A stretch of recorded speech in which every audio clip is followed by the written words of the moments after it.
ગુજરાતનો સાવજ જેણે દેશને જંગલી જાનવરની રક્ષાનો કાયદો આપ્યો, શિકારની પરંપરામાં ઉછરેલો રાજવી યુવાન જેણે આઈએએસ ઓફિસર બનવાનું નક્કી કર્યું, દેશના જંગલ અને જંગલી જાનવરનો રખેવાળ મહારાજ કુમાર રણજીતસિંહ ઝાલા.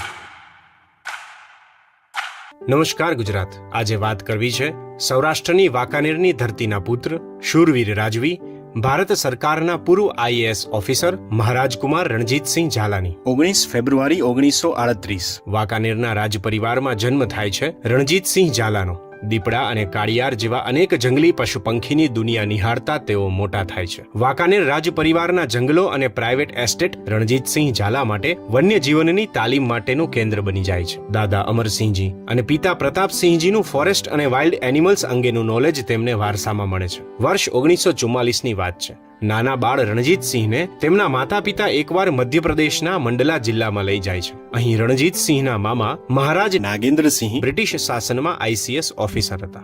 નાના રણજીતસિંહને મામાના ઘરે સૂતા મૂકીને તેમના માતા પિતા કાન્હા નેશનલ પાર્કની મુલાકાતે જતા રહે છે. જ્યારે રણજીતસિંહને આ વાતની ખબર પડે છે ત્યારે તેઓ નક્કી કરે છે કે મોટો થઈને મામાની જેમ કલેક્ટર બનીશ, મધ્યપ્રદેશના આજ મંડલા જિલ્લામાં પોસ્ટિંગ લઈશ અને માતા પિતાને જંગલમાં નહીં લઈ જઈને મીઠો બદલો લઈશ. રણજીતસિંહ તેમના મામા નાગેન્દ્રસિંહના રૂઆબ અને પ્રતિભામાંથી પ્રેરણા લઈને ઉચ્ચ અભ્યાસ કરે છે. દિલ્હીની સેન્ટ સ્ટીફન કોલેજમાંથી ભણે છે અને 1961માં યુપીએસસી પરીક્ષા પાસ કરીને આઈએએસ ઓફિસર પણ બને છે. જોકે કલેક્ટર બન્યા પછી રણજીતસિંહ તેમના માતા પિતાને મામાના એ જ જૂના ઘરે લઈ જાય છે અને કાન્હા નેશનલ પાર્કની મુલાકાત પણ કરાવે છે. ભારતમાં સૌથી વધુ જંગલ વિસ્તાર ધરાવતું રાજ્ય મધ્યપ્રદેશ છે. એને કારણે રણજીતસિંહ આઈએએસ કેડરમાં સિલેક્ટ થયા પછી પોસ્ટિંગ માટે મધ્યપ્રદેશ રાજ્ય પસંદ કરે છે. રણજીતસિંહને સૌથી પહેલા ધાર જિલ્લામાં પોસ્ટિંગ આપવામાં આવે છે. અહીં 3 વર્ષથી દુકાળ હતો. હજારો લોકો દુકાળ રાહતની કામગીરીમાં મજૂરી કરીને રોજી રોટી કમાતા હતા અને અનાજની તંગી વચ્ચે ગુજારો કરતા હતા. ધારની બાજુના જિલ્લા ઉજ્જૈનમાં કલેક્ટર તરીકે બાપુના મિત્ર મહેશ બુચ કાર્યરત હતા. આ દુઃખદ પરિસ્થિતિ વચ્ચે એક સુખદ અને રસપ્રદ ઘટના બને છે. રણજીતસિંહે હજુ નવા નવા લગ્ન કર્યા હતા. એક પ્રસંગે કલેક્ટર મહેશ બુચ રણજીતસિંહ બાપુને મેરેજ ગિફ્ટ તરીકે શું આપું એવો પ્રશ્ન પૂછે છે. ત્યારે બાપુ કહે છે કે 2 ટ્રક ભરીને ચોખા મારા ધાર જિલ્લામાં મોકલાવો.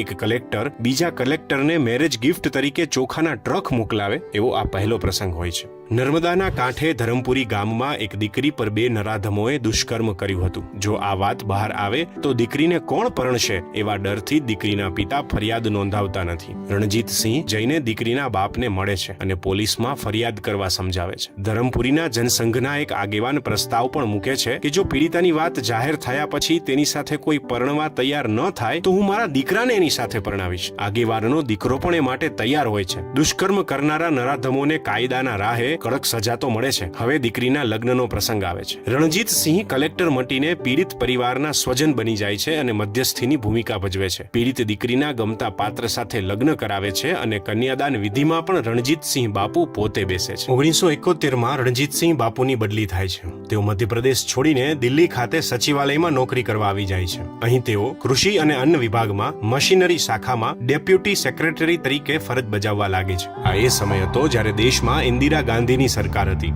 સચિવાલયમાં નોકરી કરતી વખતે રણજીતસિંહ બાપુનું ધ્યાન એક સમસ્યા તરફ જાય છે અને બાપુ આ સમસ્યાનું સમાધાન કરવાની હિંમત પણ દાખવે છે. કાશ્મીરમાં જંગલી બકરીની એક પ્રજાતિ આઈબેક્સ અને ઘેટાની એક પ્રજાતિ ભરાલ એટલે કે બ્લુ શીપ જોવા મળે છે. 1962ના બોર્ડર કોન્ફ્લિક્ટ પછી સરહદી ગામોમાં આર્મી અને પેરામિલિટરીના વધુ જવાનો તૈનાત કરવામાં આવ્યા હતા. આ વિસ્તારમાં જ જંગલી ભેડ બકરીઓના શિકારની સમસ્યા રણજીતસિંહના ધ્યાને આવે છે. આ વાત રણજીતસિંહ દિલ્હીમાં એક પાર્ટી દરમિયાન ત્યારના ચીફ ઓફ આર્મી જનરલ શેમ માણેકશોને કરે છે.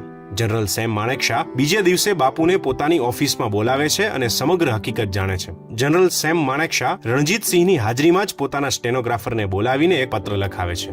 એમાં લખે છે, કોઈ પણ જવાન જંગલી પશુનો અવૈધ શિકાર કરશે તો તેઓનું કોર્ટ માર્શલ કરવામાં આવશે. સપ્ટેમ્બર 1971 પ્રધાનમંત્રી કાર્યાલયમાં મીટિંગ બોલાવવામાં આવે છે. મીટિંગમાં ચર્ચાનો મુખ્ય વિષય હતો દેશમાં જંગલી જાનવરોની ઘટી રહેલી વસ્તી. કેબિનેટ મંત્રીઓ, ઉચ્ચ અધિકારીઓ આ તમામ વચ્ચેની ગંભીર ચર્ચા વિચારણાઓ દરમિયાન ડેપ્યુટી સેક્રેટરી રણજીતસિંહનો બોલવાનો વારો આવ્યો. ટટ્ટાર ધડ, સ્થિર મસ્તક અને આત્મવિશ્વાસ સાથે છાતી કાઢીને ઉભેલા રણજીતસિંહ ઝાલાએ એમના કાઠિયાવાડી રણકા સાથેના અવાજમાં સૌને સમજાવવાનું શરૂ કર્યું. વન્યજીવની રક્ષા માટે દેશવ્યાપી અને એક સમાન કાયદાની જરૂરિયાત છે. જંગલ અને વન્યજીવ રાજ્યનો વિષય હોવાથી તેના પર કાયદો બનાવવા બંધારણની કલમ 252નો ઉપયોગ કરી શકાય. અભયારણ્ય અને રાષ્ટ્રીય ઉદ્યાનોને આર્થિક સહાય માટે કેન્દ્રીય યોજના બનાવવી જોઈએ. આ તમામ વાતો વડાપ્રધાન ઇન્દિરા ગાંધી, મંત્રીઓ અને સહુ ઉચ્ચ અધિકારીઓ ધ્યાનપૂર્વક સાંભળી રહ્યા હતા. મીટિંગ પૂરી થઈ અને એક જ અઠવાડિયાની અંદર કૃષિ વિભાગને સૂચના આપતો પત્ર પ્રધાનમંત્રી કાર્યાલયમાંથી છૂટ્યો. પત્રમાં લખ્યું હતું, રણજીતસિંહ ઝાલાને મશીનરી શાખામાંથી ખસેડીને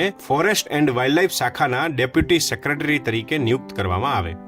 દેશમાં જે નવો કાયદો લાવવાનો પ્રસ્તાવ રણજીતસિંહે મૂક્યો હતો તેનો ડ્રાફ્ટ ઘડવાની જવાબદારી પણ તેમના જ શિરે આવી. વિવિધ રાજ્યોના અને વિદેશના જંગલના કાનૂન અને વાઇલ્ડ લાઇફ એક્ટનો અભ્યાસ બાપુએ આરંભી દીધો. સંસદમાં આવી રહેલા આ નવા વન્યજીવ સુરક્ષા કાનૂન અંગે તે વખતના ટ્રાઇબલ સમુદાયના અમુક સાંસદોને વિરોધ હતો. આદરણીય સાંસદોને સમજાવવા માટે ફરી એકવાર વડાપ્રધાન ઇન્દિરા ગાંધીએ મીટિંગ બોલાવી અને આ મીટિંગમાં રણજીતસિંહ બાપુને પણ બોલાવ્યા. રણજીતસિંહ બાપુને સાંભળીને મીટિંગમાં સૌની મૂંઝવણોનું સમાધાન આવી ગયું. રણજીતસિંહની વહીવટી કુને અને દીર્ઘ દ્રષ્ટિથી ડ્રાફ્ટ થયેલા વાઇલ્ડ લાઇફ પ્રોટેક્શન એક્ટને સંસદની મંજૂરી અંતે મળી ગઈ. પહેલા રાજ્યસભામાં અને ત્યારબાદ લોકસભામાંથી પસાર થઈને દેશને પહેલો વહેલો વન્યજીવ સુરક્ષા કાયદો 1972માં મળી ગયો. દિલ્હીમાં સચિવાલયમાં ઉચ્ચ પદ ઉપર રહેલા રણજીતસિંહને જંગલી પ્રાણીઓનો વેપાર કરતી એક વિદેશી કંપનીએ એ સમયે લાંચ પેટે $50,000 અને સ્વિસ બેંકમાં ખાતું ખોલી આપવાની ઓફર આપી હતી. બાપુ કહે છે કે તેમના જીવનમાં કોઈએ તેમને લાંચ ઓફર કરવાની હિંમત કરી હોય તેવો આ પહેલો અને છેલ્લો પ્રસંગ હતો. કેરળની રાજ્ય સરકાર ઘણીવાર સમજાવવા છતાં ત્યાંની રાજામલાઈ ટેકરીઓને નેશનલ પાર્ક જાહેર કરવા રાજકીય કારણોસર તૈયાર ન હતી. બકરાની વિશેષ પ્રજાતિ નીલગિરી તાહરને બચાવવા માટે આ ટેકરીઓને નેશનલ પાર્ક જાહેર કરવી ખૂબ જરૂરી હતી. વર્ષ 1973 આસપાસની વાત છે. કેરળમાં અનાજની તંગી ઊભી થઈ હતી. ભારત સરકારમાં કૃષિ અને અન્ન વિભાગના મંત્રી એ વખતે અન્ના સાહેબ શિંદે હતા અને કેરળમાં મિનિસ્ટર હતા બેબી જોન. હવે આ બેબી જોન કેન્દ્રીય મંત્રી અન્ના સાહેબ શિંદેને મળવા આવે છે. કેન્દ્રના મંત્રી અન્ના સાહેબે કેરળના મંત્રી બેબી જોન સાથેની મીટિંગમાં હાજર રહેવા માટે રણજીતસિંહને પણ સૂચના આપી. મીટિંગમાં ચર્ચા એવી થઈ કે કેરળને માલગાડીના 24 ડબ્બા ભરીને ચોખા આપવા અને એના બદલામાં કેરળ સરકાર રાજામલાઈ ટેકરીઓને નેશનલ પાર્ક જાહેર કરે. કેરળના મિનિસ્ટર બેબી જોન આ પ્રસ્તાવ સાંભળતા જ રણજીતસિંહ સામું જોઈ અને હસવા લાગ્યા. અંતે ડીલ એવી થઈ કે રેલગાડીના 36 વેગન ભરીને ચોખા કેરળ સરકારને આપવામાં આવે અને તેના બદલામાં કેરળ સરકાર રાજામલાઈ ટેકરીઓને નેશનલ પાર્ક જાહેર કરે. જેવો ચોખાનો જથ્થો મળે છે કે તરત જ કેરળ સરકાર પ્રાકૃતિક સૌંદર્યથી ભરપૂર એવી રાજામલાઈ ટેકરીઓને નેશનલ પાર્ક જાહેર કરે છે. રણજીતસિંહ બાપુના આવા સુખદ પ્રયાસોથી બકરાની એક વિશિષ્ટ પ્રજાતિ નામશેષ થતા બચી ગઈ. આજની તારીખે પણ રાજામલાઈ ટેકરીઓ કેરળના હોટ ફેવરિટ ટુરિઝમ સ્પોટમાં સામેલ છે. મિત્રો, રણજીતસિંહ બાપુએ જંગલને બચાવવા માટે આખા ગામને નેશનલ પાર્કની બહાર લઈ જવાનો, લોકોનું સ્થળાંતર કરવાનો દેશનો પ્રથમ સફળ પ્રયોગ મધ્યપ્રદેશમાં કર્યો હતો. રણજીતસિંહ બાપુએ મધ્યપ્રદેશના જંગલ સચિવ તરીકે 9 નેશનલ પાર્ક અને 14 વાઇલ્ડ લાઇફ સેન્ચ્યુરીની સ્થાપના એકલા હાથે કરી હતી. કોઈ એક વ્યક્તિ દ્વારા 12,000 સ્ક્વેર કિલોમીટરનો વન વિસ્તાર સ્થપાયો હોય એવો વર્લ્ડ રેકોર્ડ ગુજરાતના આ સાવજ રણજીતસિંહ ઝાલાના નામે છે. રણજીતસિંહ બાપુના જ કારણે સાપ, મગરની ચામડી, વાંદરા, રીંછ જેવા અનેક જંગલી પશુ અને પક્ષીઓનો વેપાર દેશમાં પ્રતિબંધિત છે. રણજીતસિંહ બાપુએ થાઇલેન્ડ, જર્મની, બાંગ્લાદેશ અને સાઉથ ઇસ્ટ એશિયાઈ દેશોની વન્યજીવ સંરક્ષણ યોજનાઓ બનાવવામાં પણ મહત્વની ભૂમિકા ભજવી છે. આજે તેમના જ કારણે ભારતમાં 500થી વધુ આરક્ષિત વન વિસ્તાર આવેલા છે. નેશનલ ફોરેસ્ટ પોલિસી અને નેશનલ રિવર એક્શન પ્લાનના પ્રારંભિક ઘડતરમાં પણ તેમનો સિંહ ફાળો છે. તેમણે બનાવેલા કાયદાને પરિણામે દેશમાં કોઈ જંગલી પ્રાણીઓનો વેપાર કે એક્સપોર્ટ કરી શકાતો નથી. આપણને ખબર છે કે ચિત્તા, કે જે ભારતમાંથી લુપ્ત થઈ ગયા હતા, તે વર્તમાન કેન્દ્ર સરકારની નીતિઓ કારણે આફ્રિકાથી મંગાવીને ભારતમાં ફરી વસાવવામાં આવી રહ્યા છે. ભારતમાં ચિત્તાના પુનઃવસન પાછળ પણ રણજીતસિંહ બાપુનો જ ભગીરથ પ્રયાસ છે. બાપુએ માત્ર ભારત જ નહીં, 70થી વધુ દેશોમાં જંગલ અને જાનવરના સંરક્ષણ માટે કામગીરી કરી છે. બાપુએ ભારતમાં જંગલી પશુ પંખીની કેટલીય પ્રજાતિને લુપ્ત થતી બચાવી છે. પશુ વૈજ્ઞાનિકોએ બાપુના માનમાં બારાશિંગા હરણની એક પ્રજાતિનું નામ રણજીતસિંહના નામ પરથી પાડ્યું છે.